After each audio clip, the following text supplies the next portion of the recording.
I came to the UK, and the UK was a completely different environment. We arrived, and at first I had a lot of difficulty getting my children into schools. As soon as I mentioned that we were coming from Nigeria, nobody wanted us. And I didn't know at the time the reason. So it would have been easy for me to say, oh, because they are racist. Do you understand? It's not a matter of color there, but they were just reacting badly for me because I wanted the children to attend school. That was my right. Eventually, one school accepted us. It was not a good school, but there you go, you know.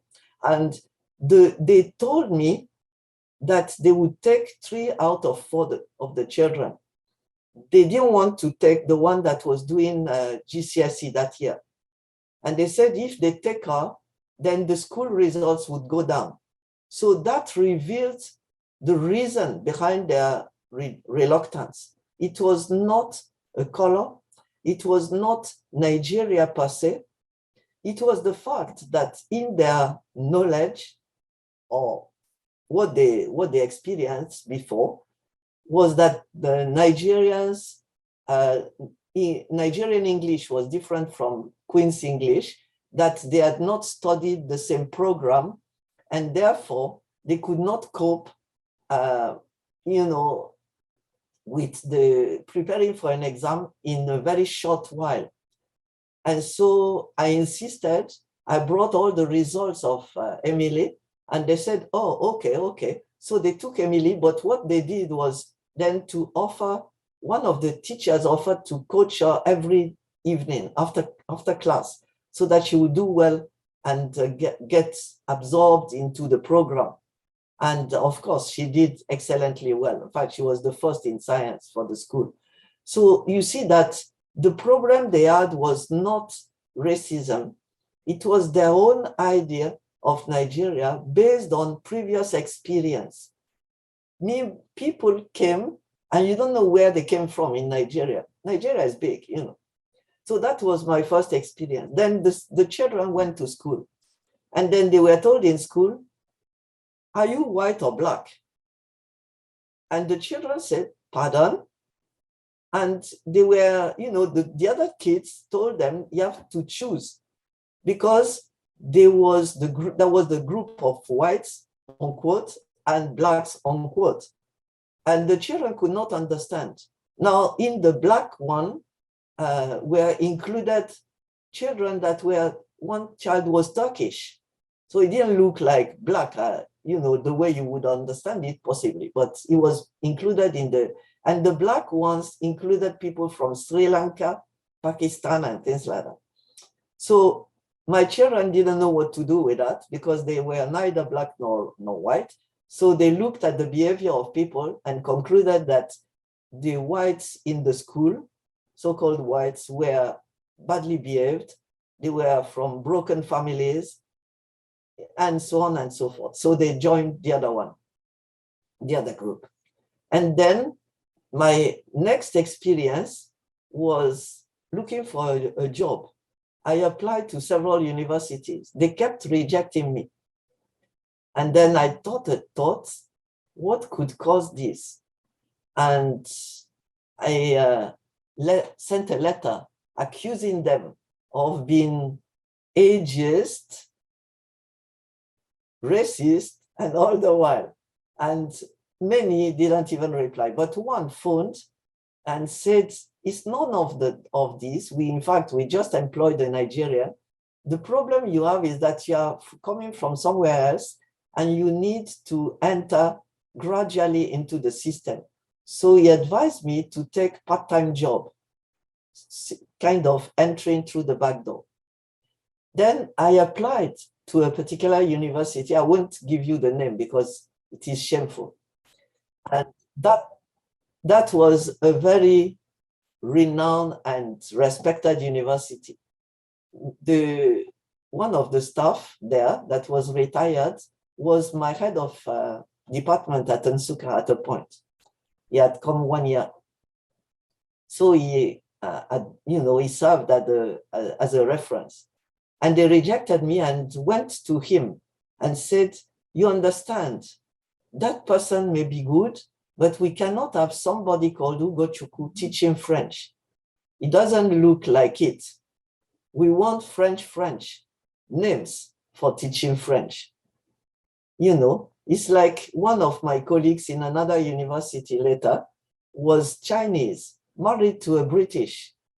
And for the purpose of job, she answered a Chinese name because she was teaching Chinese. So you see the way it goes. And eventually, to get a job, I was obliged to put my name as double barrel. So Ugochukwu Parent, or Parent Ugochukwu. Sorry, hold on. Allô? Je suis arrivé. Il a commencé? Oui, je te laisse. OK. OK. Sorry. So I answered Parent Ugochukwu, and that did it. Because now I was parent, so I was deemed good to teach French. And I continued until I was really settled, and then told them, just remove parent. My name is Ugochukwu. And that was it. So then I had other experiences of the same kind. When I wanted to be promoted, because I was a professor in Nigeria, and they employed me as lecturer. That's at the bottom of the pile.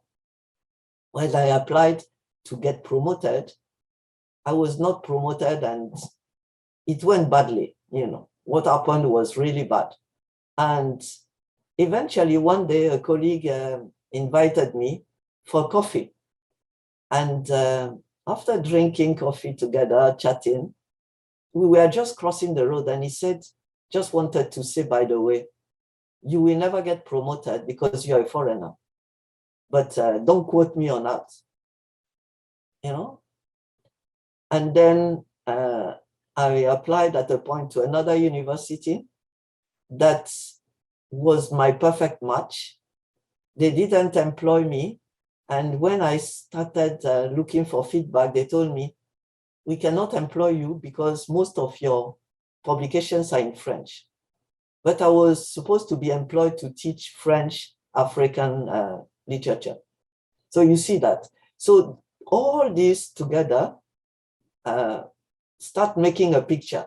Then one day in 96, I was on the bus in London and I was speaking French with one of our daughters. And somebody that was just in front turned violently and started asking us, don't you speak English? And we said, yes. He said, Dad, speak English. You know, and what you see from all this is that actually what we suffered was a double whammy, but it was not racism. It was like a puzzle of xenophobia. You know, people were, you know, people in Britain generally, but England especially, are very insular. And they find it difficult to absorb people from elsewhere. For example, talking about France, they describe it as overseas, which is kind of funny, you know. So it shows that it's not about a color, it's xenophobia, that is resenting foreigners. And for example, myself, when people see me and they don't know me, they may think, well, my accent will describe me as foreigner, but they wouldn't know where from, because it's a mixture of Nigerian accent, French accent, and so on. So, but one time I was trying to get promoted that was the last university I attended, I worked with. And a professor from that university met me on the corridor and said, I hear you were a professor in Nigeria. And I said, yes. And she said, well, I guess they are professors and professors, you know.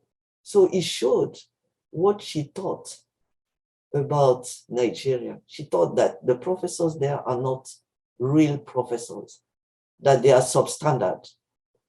So it's a combination of stereotypes, fears, ignorance mostly, and the treatment that was meted to me had nothing to do with my color. It had to be with my name and the fact that I came from Nigeria. But nobody could say that it was because I was Black. So it reveals that something that the Nigerians don't know. I had the chance of being Nigerian, but white, so-called. And so that's what I want to explain. So the question is, how do you define people? And yesterday I was telling you another experience I had in Nigeria. At a point, I was 3/4 dead. I was very, very sick. And there was no blood bank in the place. It was Christmas time. Everybody had gone to the village. And the doctor contacted a staff that was one of his friends that had the same blood group. And he asked him to give me blood, which he did. And that was a perfect match, and I recovered. We had the same blood. We didn't look the same, but we had the same blood. So you can never treat somebody just because his skin is a different hue from yours. Doesn't work. People are exactly the same.